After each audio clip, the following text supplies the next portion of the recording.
ಒಂದು ದಿನ ಒಬ್ಬ ಚಿಕ್ಕ ಹುಡುಗ ರಾತ್ರಿ ಮಲ್ಕೊಳ್ಳೋದಕ್ಕಿಂತ ಮುಂಚೆ ಅವನಿಗೆ ಓದೋದಕ್ಕೆ ಅದಾದಮೇಲೆ ಏನಾದರೂ ಒಂದು ಆ್ಯಕ್ಟಿವಿಟಿ ಮಾಡೋಕ್ಕೆ ತುಂಬ ಬೋರ್ ಆಗ್ತಾ ಇರುತ್ತೆ, ಇಷ್ಟ ಆಗ್ತಾ ಇರಲ್ಲ. ಆದ್ದರಿಂದ ಮಲ್ಕೊಳ್ಳೋದಕ್ಕಿಂತ ಮುಂಚೆ ಅವನು ಪ್ರೇಯರ್ ಮಾಡ್ತಾನೆ. ದೇವರೇ, ನನಗೆ ಈ ಥರ ಒಂದು ಲೈಫ್ ತುಂಬ ಬೋರಿಂಗ್ ಆಗಿದೆ, ತುಂಬ ಕಷ್ಟ ಆಗಿದೆ, ಆದ್ದರಿಂದ ನೀನು ಏನಾದರೂ ಒಂದು ಸೊಲ್ಯೂಷನ್ ಕೊಡು ಅಂತ ಹೇಳಿಬಿಟ್ಟು ಮಲ್ಕೊತಾನೆ. ಮಲ್ಕೊಂಡ್ರೆ ಅವನ ಕನಸಲ್ಲಿ ಒಂದು ಸುಂದರವಾಗಿರುವಂಥ ಒಂದು ದೇವತೆ ಬಂದ್ಬಿಟ್ಟು ಹೇಳ್ತಾಳೆ, ಮಗು, ನಿನ್ನ ಕಷ್ಟ ನನಗೆ ಗೊತ್ತಾಗಿದೆ, ಆದ್ದರಿಂದ ನಾನು ನಿನಗೆ ಒಂದು ಮ್ಯಾಜಿಕ್ ಟೇಪನ್ನು ಕೊಡ್ತೀನಿ. ನಿನಗೆ ಯಾವಾಗ ಬೇಜಾರು ಅನಿಸುತ್ತೋ, ನಿನಗೆ ಯಾವಾಗ ಕಷ್ಟ ಅನಿಸುತ್ತೋ ಅವಾಗೆಲ್ಲ ನೀನು ಈ ಮ್ಯಾಜಿಕ್ ಟೇಪ್ನ ಎಳೆದಷ್ಟು ನಿನಗೆ ಆ ಮೂಮೆಂಟಿಂದ ನೀನು ನೆಕ್ಸ್ಟ್ ಮೂಮೆಂಟಿಗೆ ಹೊರಟೋಗ್ತೀಯಾ, ಆದ್ದರಿಂದ ನಿನಗೆ ಯಾವುದೇ ರೀತಿಯಾದಂಥ ಒಂದು ಕಷ್ಟ ಏನೂ ಅನಿಸಲ್ಲ ಅಂತ ಹೇಳ್ತಾಳೆ. ಅದಾದಮೇಲೆ ಈ ಟೇಪ್ ಬಂದು ಒಂದು ಲಿಮಿಟೆಡ್ ಟೈಮ್ವರೆಗೂ ಮಾತ್ರನೇ ಇರುತ್ತೆ, ಒಂದು ಲಿಮಿಟೆಡ್ ಲೆಂತ್ವರೆಗೂ ಮಾತ್ರನೇ ಇದೆ.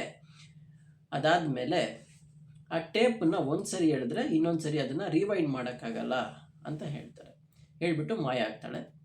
ಆಯಿತು, ಬೆಳಿಗ್ಗೆ ಕಣ್ಬಿಟ್ಟು ಎದ್ದು ನೋಡಿದ್ರೆ ಪಕ್ಕದಲ್ಲಿ ಒಂದು ಟೇಪ್ ಇದೆ. ಆ ಹುಡುಗ ಯಾರಿಗೂ ಹೇಳ್ದೆ ಆ ಟೇಪ್ ಎತ್ಕೊಂಡು ಸ್ಕೂಲ್ಗೆ ಹೋಗ್ತಾನೆ. ಸ್ಕೂಲ್ಗೆ ಹೋದರೆ ಪಾಠ ಮಾಡ್ತಾರೆ, ಕೇಳೋದಕ್ಕೆ ಬೋರ್ ಆಗ್ತಾ ಇದೆ. ಸರಿ, ಓಕೆ, ಟೇಪ್ ಇದೆಯಲ್ಲ, ಟ್ರೈ ಮಾಡಿ ನೋಡೋಣ ಅಂತ ಹೇಳ್ಬಿಟ್ಟು ಟೇಪ್ ಎಳೆದು ನೋಡ್ತಾನೆ. ಯೂಸ್ ಮಾಡಿ ನೋಡಿದ್ರೆ ಮನೇಲಿದ್ದಾನೆ ಆಲ್ರೆಡಿ. ಓಹ್, ಚೆನ್ನಾಗಿದೆಯಲ್ಲ, ಪರವಾಗಿಲ್ಲ, ಟೇಪ್ ವರ್ಕ್ ಆಗ್ತಾ ಇದೆಯಲ್ಲ ಅಂದ್ಬಿಟ್ಟು ಯಾವ್ಯಾವಾಗ ಅವನು ಸ್ಕೂಲ್ಗೆ ಹೋದಾಗೆಲ್ಲ ಬೋರ್ ಆಗುತ್ತೋ ಅವಾಗೆಲ್ಲ ಟೇಪ್ ಯೂಸ್ ಮಾಡೋದನ್ನು ಕಲ್ತ್ಕೊಂಡ್ಬಿಡ್ತಾನೆ. ಹೀಗೆ ಹೋಗ್ತಾನೆ. ಎಕ್ಸಾಮ್ ಬರುತ್ತೆ. ಎಕ್ಸಾಮ್, ಸ್ವಲ್ಪ ಪ್ರೆಷರ್ ಇದೆ ಅಲ್ಲ, ತಲೆನೋವಲ್ಲ, ನಮಗೆ ಸಮ್ಮರ್ ಹಾಲಿಡೇ ಬಂದರೆ ಹೇಗಿರುತ್ತೆ ಅಂತ ಹೇಳ್ಬಿಟ್ಟು ಟೇಪ್ ಯೂಸ್ ಮಾಡ್ತಾನೆ. ನೋಡಿದ್ರೆ ಸಮ್ಮರ್ ಹಾಲಿಡೇ ಬಂದ್ಬಿಡುತ್ತೆ. ಅದಾದಮೇಲೆ ತಿರ್ಗಾ ಸ್ಕೂಲ್ಗೆ ಹೋಗ್ಬೇಕಲ್ಲ, ತಿರ್ಗಾ ಯಾರು ಸ್ಕೂಲ್ಗೆ ಹೋಗ್ತಾರೆ, ನೆಕ್ಸ್ಟ್ ಕಾಲೇಜ್ಗೆ ಹೋಗ್ಬಿಡೋಣ ಅಂತ ಹೇಳ್ಬಿಟ್ಟು ಟೇಪ್ ಯೂಸ್ ಮಾಡಿ ನೋಡಿದ್ರೆ ಕಾಲೇಜಿಗೆ ಬರ್ತಾನೆ. ಕಾಲೇಜಲ್ಲಿ ಬಂದರೆ ಈ ಸ್ಕೂಲಲ್ಲಿರೋದಕ್ಕಿಂತ ತುಂಬ ಜಾಸ್ತಿ ಇದೆ ಕಾನ್ಸೆಪ್ಟ್ ಅರ್ಥ ಮಾಡ್ಕೊಳ್ಳೋದಕ್ಕೆ, ಓದೋದಕ್ಕೆ. ಸರಿ, ಓಕೆ, ಕಾಲೇಜಲ್ಲಿ ಏನು ಓದೋದೇ ಬೇಡ, ಡೈರೆಕ್ಟ್ ಕೆಲ್ಸಕ್ಕೆ ಹೋಗ್ಬಿಡೋಣ ಅಂತ ಹೇಳ್ಬಿಟ್ಟು ಕೆಲ್ಸಕ್ಕೆ ಹೋಗಿ ನೋಡಿದ್ರೆ ಅಲ್ಲೂ ತುಂಬ ಕಲಿಯುವಂಥ ವಿಚಾರಗಳಿದೆ. ಅವ್ನಿಗೆ ಗೊತ್ತಿಲ್ಲದೆ ಇರೋವಂಥ ತುಂಬ ವಿಚಾರಗಳಿದೆ, ಅವ್ನು ಕಲಿಬೇಕು. ತುಂಬ ಟಾಸ್ಕ್ ಎಲ್ಲ ಕೊಡ್ತಾ ಇದ್ದಾರೆ, ಅದರಿಂದ ಪ್ರೆಷರ್ ಇದೆ. ಸರಿ, ಓಕೆ, ಮದುವೆ ಮಾಡ್ಕೊಂಬಿಡೋಣ, ಮದುವೆ ಮಾಡಿಕೊಂಡ್ರೆ ಲೈಫ್ ಸೆಟ್ಲು ಅಂತ ಹೇಳ್ತಾರಲ್ಲ, ಸರಿ ಅಂದ್ಬಿಟ್ಟು ಟೇಪ್ ಯೂಸ್ ಮಾಡ್ತಾನೆ. ನೋಡಿದ್ರೆ ಮದುವೆನೂ ಆಗೋಗುತ್ತೆ. ಮದುವೆ ಆದಮೇಲೆ ನೆಕ್ಸ್ಟು ಮಕ್ಕಳು. ಓಕೆ, ಒಂದು ಒಳ್ಳೆ ಮಕ್ಕಳು ಹುಟ್ಟಿ ಅವ್ರನ್ನು ಕೆಲ್ಸಕ್ಕೆ ಹೋಗೋ ಥರ ಆಗಿಬಿಟ್ರೆ ನನ್ನ ಲೈಫ್ ಸೆಟ್ಲ್ ಆಗಿಬಿಡುತ್ತೆ ಅಂತ ಹೇಳ್ಬಿಟ್ಟು ಟೇಪ್ ಯೂಸ್ ಮಾಡಿಬಿಡ್ತಾನೆ. ಅದಾದಮೇಲೆ ಅದೇ ರೀತಿಯಾಗಿ ಅವನ ಮಕ್ಕಳೆಲ್ಲ ಬೆಳೆದು ದೊಡ್ಡವರಾಗಿ ಅವ್ರಿಗೂ ಮದುವೆ ಮಾಡೋವಂಥ ಸ್ಟೇಜ್ ಬರುತ್ತೆ. ಅವರು ಒಂದು ಒಳ್ಳೆ ಕೆಲಸಕ್ಕೆಲ್ಲ ಹೋಗ್ತಾ ಇರ್ತಾರೆ. ಆಗ ಒಂದು ದಿನ ಹೀಗೇ ಅವನು ಒಂದು ಬೆಳಿಗ್ಗೆ ರಾತ್ರಿ ನಿದ್ದೆ ಮಾಡಿಬಿಟ್ಟು ಬೆಳಗ್ಗೆ ಎದ್ದು ನೋಡಿ ಕನ್ನಡಿ ಮುಂದೆ ಬಂದು ನಿಂತ್ಕೊಂಡ್ರೆ ಅವನಿಗೆ ಫುಲ್ ವಯಸ್ಸಾಗೋಗಿದೆ, ಫುಲ್ಲು ಮುಪ್ಪಾಗೋಗಿದೆ. ನೋಡಿದ್ರೆ ತಾತ ಆಗ್ಬಿಟ್ಟಿದ್ದಾನೆ. ಅದು ಏನು, ಒಂದು ಶಾರ್ಟ್ ಪೀರಿಯಡ್ ಆಫ್ ಟೈಮಲ್ಲಿ ಅವನು ತಾತ ಆಗ್ಬಿಟ್ಟಿದ್ದಾನೆ. ನೋಡಿದ್ರೆ ಅವನಿಗೆ ತುಂಬ ಆಶ್ಚರ್ಯ ಹೋಗಿದೆ. ಅಯ್ಯಯ್ಯೋ, ನಾನು ತಾತ ಆಗ್ಬಿಟ್ಟಿದ್ದೀನಿ. ಸರಿ, ಟೇಪ್ ಎಷ್ಟಿದೆ ಅಂತ ನೋಡಿದ್ರೆ ಒಂದು ಸ್ಮಾಲ್ ಇಂಚಷ್ಟು ಮಾತ್ರನೇ ಇದೆ. ಏನಾಗೋಯ್ತು ಇನ್ನು ಕತೆ. ಹಿಂದೆ ತಿರುಗಿ ನೋಡಿದ್ರೆ ಅವನ ಲೈಫಲ್ಲಿ ತುಂಬ ಚೇಂಜಸ್ ಆಗೋಗಿದೆ. ಅವನ ಸರೌಂಡಿಂಗ್ಸ್ ಎಲ್ಲ ಏನೇನೋ ಆಗೋಗಿದೆ. ಇದೆಲ್ಲ ಬರೀ ಒಂದೇ ಒಂದು ದಿನದಲ್ಲಿ ಆಗೋಗಿದೆ, ಇಷ್ಟೊಂದು ಚೇಂಜಸ್ ಎಲ್ಲ. ಅಯ್ಯಯ್ಯೋ, ಇನ್ನು ನನ್ನ ಕತೆ ಮುಗೀತು. ನಾನು ಯಾವುದೋ ಒಂದು ಮೂಮೆಂಟ್ ನಾನು ಕರೆಕ್ಟಾಗಿ ಫೀಲೇ ಮಾಡಿಲ್ವೇ, ನಾನು ಯಾವುದೋ ಒಂದು ಮೂಮೆಂಟನ್ನು ಎಂಜಾಯೇ ಮಾಡಿಲ್ವೇ ಅಂತ ಹೇಳಿಬಿಟ್ಟು ಅವನಿಗಿರೋವಂಥ ಒಂದು ಸ್ಮಾಲ್ ಮೂಮೆಂಟನ್ನು ಅವನು ಕಳೆದ್ಬಿಟ್ಟು ಅವನು ಪ್ರಾಣ ಬಿಟ್ಬಿಡ್ತಾನೆ. ಸೊ ಇಲ್ಲಿ ಆ ಒಂದು ಟೇಪ್ ಅನ್ನೋವಂಥ ಒಂದು ಅಂಶ ಬಂದು ನಮ್ಮ ಎಲ್ಲರ ಹತ್ರನೂ ಇದೆ. ಅದೇ ಒಂದು ಟೈಮ್. ನಾವು ಏನು ಮಾಡ್ತಾ ಇದ್ದೀವಿ ಅಂದರೆ, ನಮಗೆ ಇರೋವಂಥ ಒಂದು ಮೂಮೆಂಟ್ ಇದೆಯಲ್ಲ, ಅದನ್ನು ನಾವು ಎಂಜಾಯ್ ಮಾಡೋದನ್ನು ಕಲ್ತ್ಕೊಳ್ತಾ ಇಲ್ಲ. ಸರಿ, ಫ್ಯೂಚರಲ್ಲಿ ಹಾಗೆ ಮಾಡಿದ್ರೆ ಒಳ್ಳೆಯದಾಗುತ್ತೆ, ಹೀಗೆ ಮಾಡಿದ್ರೆ ಒಳ್ಳೆಯದಾಗುತ್ತೆ ಅಂತ ಫ್ಯೂಚರ್ ಪ್ರಿಡಿಕ್ಟ್ ಮಾಡಿಬಿಟ್ಟು ನಾವು ಇವಾಗ ಮಾಡಬೇಕಾಗಿರೋವಂಥ ಕೆಲಸಗಳನ್ನೆಲ್ಲ ನಾವು ಪೋಸ್ಟ್ಪೋನ್ ಮಾಡ್ತಾ ಇದ್ದೀವಿ, ಪ್ರೊಕ್ಯಾಸ್ಟಿನೇಟ್ ಮಾಡ್ತಾ ಇದ್ದೀವಿ. ಆದ್ದರಿಂದ ಇಲ್ಲಿ ಎರಡು ವಿಚಾರ ನಡೀತಾ ಇದೆ. ಒಂದು, ಇವಾಗಿರೋವಂಥ ಒಂದು ಮೂಮೆಂಟನ್ನು ನಾವು ಎಂಜಾಯ್ ಮಾಡೋದನ್ನು ಕಲಿತಾ ಇಲ್ಲ, ಅಂದರೆ ಪ್ರೆಸೆಂಟಲ್ಲಿ ನಾವು ಬದುಕೋದನ್ನು ಕಲಿತಾ ಇಲ್ಲ. ಅದಾದಮೇಲೆ ಫ್ಯೂಚರಲ್ಲಿ ನಾನು ಚೆನ್ನಾಗಿರ್ತೀನಿ ಅನ್ನೋವಂಥ ಒಂದು ಅಪನಂಬಿಕೆಯನ್ನು ನಾವು ಬೆಳೆಸ್ಕೊತಾ ಇದ್ದೀವಿ. ಇಲ್ಲಿ ಏನಾಗುತ್ತೆ ಅಂದರೆ, ಇವತ್ತು ಮಾಡಬೇಕಾಗಿರೋವಂಥ ಒಂದು ಕೆಲಸವನ್ನು ನಾವು ಮಾಡದೇ ಇದ್ದರೆ ನಾವು ಹೇಗೆ ಮುಂದಿನ ದಿನಗಳಲ್ಲಿ ಆ ಕೆಲಸದ ಒಂದು ಫಲವನ್ನು ಪಡಿಬೋದು, ಅದು ಲಾಜಿಕೇ ಇಲ್ಲ ಅಲ್ವಾ?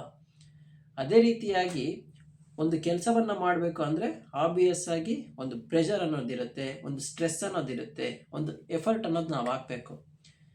ಯಾಕೆಂದರೆ ನಾವು ಆರಾಮಾಗಿ ಯಾವುದೇ ಒಂದು ಕೆಲಸವನ್ನು ಮಾಡೋದಕ್ಕಾಗಲ್ಲ. ಕೆಲಸ ಅನ್ನೋವಂಥ ಒಂದು ಪದದ ಅರ್ಥ ಬಂದು ನಮಗೆ ಯಾವುದು ಇಷ್ಟ ಆಗಲ್ವೋ, ಯಾವುದು ಕಷ್ಟ ಆಗ್ತಿದೆಯೋ ಅದನ್ನು ಮಾಡೋವಂಥ ಒಂದು ವಿಚಾರವನ್ನು ಕೆಲಸ ಅಂತ ಹೇಳ್ತೀವಿ. ಸೊ ಇದೇ ರೀತಿಯಾಗಿ ನಮ್ಮ ಒಂದು ಲೈಫಲ್ಲಿ ಅನೇಕ ಒಂದು ವಿಚಾರಗಳಿಗೆ ನಾವು ಎಫರ್ಟ್ ಹಾಕುವಂಥ ಒಂದು ಸಂದರ್ಭ ಬಂದಾಗ ನಾವು ಓಡ್ ಹೋಗೋದಕ್ಕೆ, ಅಂದರೆ ಆ ಎಫರ್ಟ್ ಹಾಕೋದಕ್ಕೆ ಇಷ್ಟ ಇಲ್ಲದೆ ಇರೋದ್ರಿಂದ ಸರಿ ಫ್ಯೂಚರಲ್ಲಿ ನೋಡ್ಕೊಳ್ಳೋಣ, ಆಮೇಲೆ ಮಾಡೋಣ ಅಂತ ಹೇಳಿ ಪ್ರೊಕ್ಯಾಸ್ಟಿನೇಟ್ ಮಾಡೋದ್ರಿಂದ ಅನೇಕ ಮೂಮೆಂಟನ್ನು ನಾವು ಎಂಜಾಯ್ ಮಾಡೋದನ್ನು ಬಿಟ್ಬಿಟ್ಟು ನಾವು ಪ್ರೊಕ್ಯಾಸ್ಟಿನೇಟ್ ಮಾಡೋದು, ಕಾಲವನ್ನು ತಳ್ಳೋದು, ಒಂದು ಸೋಮಾರಿಯಾಗಿ ಬದುಕುವಂಥ ಒಂದು ಅಭ್ಯಾಸವನ್ನು ಬೆಳೆಸ್ಕೊಳ್ತಾ ಇದ್ದೀವಿ. ಆದ್ದರಿಂದ ಏನಾಗುತ್ತೆ ಅಂದರೆ ಏನು ಒಂದು ತೊಂದರೆ ಏನಾಗಲ್ಲ, ಸ್ವಲ್ಪ ದಿನಗಳು ಸ್ವಲ್ಪ ವರ್ಷಗಳು ಹಾಗೆ ಹೋಗುತ್ತೆ. ಆಮೇಲೆ ನಮಗೂ ಒಂದು ಮೂಮೆಂಟ್ ಬಂದು ನಿಂತ್ಕೊಂಡು ನೋಡಿದಾಗ ಹೌದಲ್ವಾ, ನಾವು ಅನೇಕ ವಿಚಾರಗಳನ್ನ ಮಾಡಿರಬೇಕಾಗಿತ್ತು. ಇನ್ಫ್ಯಾಕ್ಟ್ ಇವಾಗಿರೋವಂಥ ಮಕ್ಕಳು ತುಂಬ ವಿಚಾರಗಳನ್ನ ಮಾಡಿದ್ದಾರೆ, ಅದನ್ನು ನೋಡಿ ನಮಗೆ ಕೆಲವು ಸರಿ ಜಲಸ್ ಆಗುತ್ತೆ. ಅದಾದಮೇಲೆ ಚಿಕ್ಕ ಚಿಕ್ಕ ಹುಡುಗರು ಬೆಳೀತಾ ಇರೋವಂಥದ್ದನ್ನು ನೋಡಿದಾಗ ನಮಗೆ ಸ್ವಲ್ಪ ಅವಮಾನ ಆದಾಗ ಆಗುತ್ತೆ. ಅದನ್ನೆಲ್ಲ ನೋಡಿದಾಗ ಅಯ್ಯೋ ನಾನು ಮಾಡಿರಬೇಕಾಗಿತ್ತು. ಈವನ್ ಅಷ್ಟು ಚಿಕ್ಕ ಹುಡುಗರೆಲ್ಲ ಮಾಡ್ತಾ ಇರೋವಂಥ ಒಂದು ಸಂದರ್ಭದಲ್ಲಿ ಎಷ್ಟೊಂದು ಕೇಪಬಲ್ ಆಗಿರೋವಂಥ ನಾನು ಎಷ್ಟೊಂದು ವಿಚಾರಗಳನ್ನ ಮಾಡೋಕ್ಕಾಗಿಲ್ವೇ, ಇವಾಗ ಮಾಡಬೇಕು ಅಂದ್ರೂ ನನಗೆ ಏಜ್ ಇಲ್ಲ, ಬಾಡಿಲಿ ಸ್ಟ್ರೆಂತ್ ಇಲ್ಲ, ಸೊ ಟೈಮ್ ಇಲ್ಲ ಅಂತ ಅನೇಕ ವಿಚಾರಗಳನ್ನ ಹೇಳಿ ರಿಗ್ರೆಟ್ ಮಾಡ್ತಾ ಇರೋವಂಥ ವ್ಯಕ್ತಿಗಳು ಈಗಲೂ ಇದ್ದಾರೆ. ಆದ್ದರಿಂದ ನೀವು ಅಂಥ ಒಂದು ತಪ್ಪನ್ನು ಮಾಡೋಕ್ಕೆ ಹೋಗಬೇಡಿ. So leave at the moment ಅನ್ನೋವಂಥ ಒಂದು ಕಾನ್ಸೆಪ್ಟ್ ಇದೆ. ಅದು ಏನು ಅಂದರೆ ಈಗಿರೋ ಅಂಥ ಒಂದು ಪರಿಸ್ಥಿತಿಯನ್ನು ಎಂಜಾಯ್ ಮಾಡೋವಂಥದ್ದು.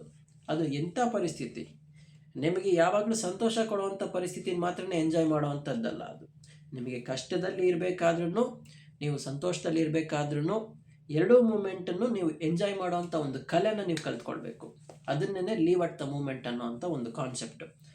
ನೀವು ಒಂದು ಕಷ್ಟವನ್ನು ಒಂದು ಎಂಜಾಯಬಲ್ ಆಗಿ ನೋಡೋವಂಥ ಒಂದು ಪರ್ಸ್ಪೆಕ್ಟಿವ್ನಲ್ಲಿ ಬೆಳೆಸ್ಕೊಂಡ್ರೆ ಅಂದರೆ ನಿಮ್ಮ ಲೈಫಲ್ಲಿ ಒಂದು ಅರ್ಥ ಅನ್ನೋದು ಖಂಡಿತ ಸಿಗುತ್ತೆ, ಅಥವಾ ನೀವು ಕಂಡು ಹಿಡ್ಕೊಳ್ತೀರ. ನೀವು ಒಂದು ಮೂಮೆಂಟಲ್ಲಿ ಒಂದು ವಿಚಾರವನ್ನು ನಾನು ಸಕ್ಸಸ್ ಮಾಡಿದೆ, ಅಚೀವ್ ಮಾಡಿದೆ, ನನಗೇನೋ ಒಂದು ಕಂಟೆಂಟೆಡ್ ಒಂದು ಏನೋ ಒಂದು ಪಡ್ಕೊಂಡಿರೋವಂಥ ಒಂದು ಫೀಲ್ ನಿಮಗೆ ಸಿಗುತ್ತೆ. ಸೊ ಇಷ್ಟೇ ಇವತ್ತಿನ ವಿಚಾರ. ಐ ಹೋಪ್ ಎಲ್ಲರಿಗೂ ಒಳ್ಳೆಯದಾಗಲಿ. ನಮಸ್ಕಾರ. Thank you.